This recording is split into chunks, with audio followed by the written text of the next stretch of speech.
Hello students, I am C S Sara Jain and आज हम C A foundation का chapter number 7 the negotiable instrument act 1881 start कर रहे हैं। पहले हम उसका इंट्रोडक्शन देखते हैं। मैं जब भी पढ़ाऊँ आप अपने बुक्स ओपन रख सकते हैं अपने साथ, और ये जो लाइंस हैं बुक में इन्हें आप मार्किंग कर सकते हैं। These are important lines. Okay, so अब हम स्टार्ट करते हैं। बेसिकली नेगोशिएबल इंस्ट्रूमेंट एक्ट जो है वो एक कमर्शियल लॉ है। उस एक्ट को क्यों लाया गया, वो एक्ट कब से आया है, ये हमारे सबसे मेन क्वेश्चंस हैं। तो सबसे पहली बात कि ये एक्ट आया है 1881 में, और मार्च 1882 में जो है इसके फोर्स में आया था। अब हम सबको पता है तब तक आज़ादी तो नहीं आई थी। तो ये एक्ट किसने बनाया था? ऑफ कोर्स ये एक इंग्लिश कॉमन लॉ का पार्ट था, तो हमने इसी एक्ट को वहीं से इनहेरिट किया है हमारे इंडियन लॉ के अंदर। ये एक्ट बनाया क्यों गया? अब इसका क्वेश्चन देखा जाए तो the first we have is sanctity to instrument of credit. यानी कि कभी भी अगर हमने बिजनेस करना है तो हम हर बार तो कैश में डील नहीं कर सकते। आपको पता है बिजनेस में क्रेडिट का कितना इम्पोर्टेंट रोल है। जो क्रेडिट सिस्टम है उसको इजीली फंक्शन करवाने के लिए ये नेगोशिएबल इंस्ट्रूमेंट एक्ट को फोर्स में लाया गया, और इसकी वजह से हमें कभी भी अगर डीलिंग करनी है तो हमें करेंसी जो है वो बल्क में कैरी करने की ज़रूरत नहीं है। आज समझिए मुझे यहाँ से चाइना जाना है और मुझे वहाँ से सामान खरीदना है, तो क्या मैं यहाँ से एक पूरा पेटी कैश लेके जाऊँगी या फिर मैं सिर्फ एक चेक बुक लेके जाऊँगी? मैं वहाँ से माल खरीद लूँगी और चेक दे के आ जाऊँगी। तो इसकी वजह से हमें करेंसी जो है वो बल्क में ले जानी नहीं पड़ती है। इस एक्ट की वजह से हमारा जो ये नेगोशिएबल इंस्ट्रूमेंट है, ये जो पर्टिकुलर इंस्ट्रूमेंट की हम बात कर रहे हैं, it could be in any form, it could be this what ever. ये जो हमारा इंस्ट्रूमेंट है इससे एक लीगलाइजेशन मिल जाता है, और ये इंस्ट्रूमेंट को लीगलाइज करने के लिए हमने एक्ट अपने इंडियन लॉ में डाला है, which is negotiable instrument act 1881।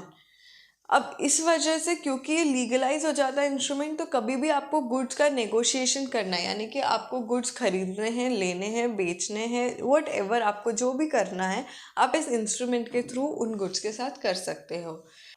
अब ऐसे कौन कौन से नेगोशिएबल इंस्ट्रूमेंट्स हैं जिनको ये एक्ट रेगुलेट करता है? तो this could be laws relating to promissory notes. हम सबको पता है प्रोमिसरी नोट्स क्या होते हैं।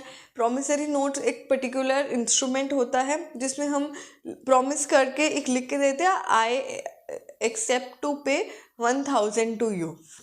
तो ये उनको रेगुलराइज करने के लिए एक्ट बनाया गया है। बिल्स ऑफ एक्सचेंज, इनवॉइसेस भी कहते हैं हम बिल्स ऑफ एक्सचेंज को, कि कभी भी हम किसी के ऊपर बिल रेस करते हैं तो उस बिल को लीगलाइज करने के लिए ये नेगोशिएबल इंस्ट्रूमेंट एक्ट बनाया गया। या फिर चेक्स, हम कभी भी पेमेंट करते हैं तो ज़रूरी नहीं है हम 1 लाख देना है तो हम 1 लाख के नोट रखेंगे अपने पास। हम सिर्फ एक इंस्ट्रूमेंट रखेंगे, उस पर लिखेंगे I am paying 1 lakh to XYZ person, और वो पेमेंट हो जाएगा। तो इन सारे इंस्ट्रूमेंट्स को रेगुलेट करने के लिए एक्ट बनाया गया।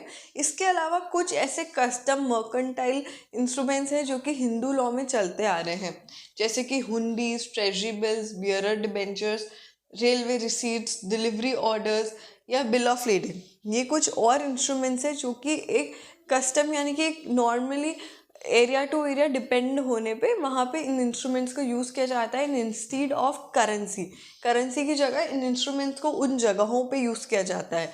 हुंडी जो है ये भी एक तरह का इंस्ट्रूमेंट है जो कि एक लोकल लैंग्वेज में हम इंडिया में बोलते हैं, और ये एक लोकल लैंग्वेज में बिजनेसेस में पहले काफ़ी यूसेज में था।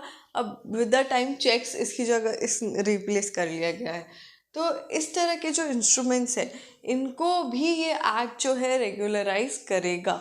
ये इंस्ट्रूमेंट्स जो हैं ये इंग्लिश लॉ में नहीं थे, बट विद द टाइम क्योंकि ये कस्टम और हमारे मर्केंटाइल लॉ में हमारे जो डे टू डे बिजनेसेस जो हमारे ऑलरेडी चल रहे थे उसमें था, तो इसीलिए इस एक्ट में भी इन इंस्ट्रूमेंट्स को डाला गया है। एक चीज़ पे अगर RBI एक्ट भी लग रहा है, नेगोशिएबल इंस्ट्रूमेंट एक्ट भी लग रहा है, तो always RBI act will prevail. This act will never going to override the RBI Act. Okay, thank you so much for watching my video. I'll continue providing this video.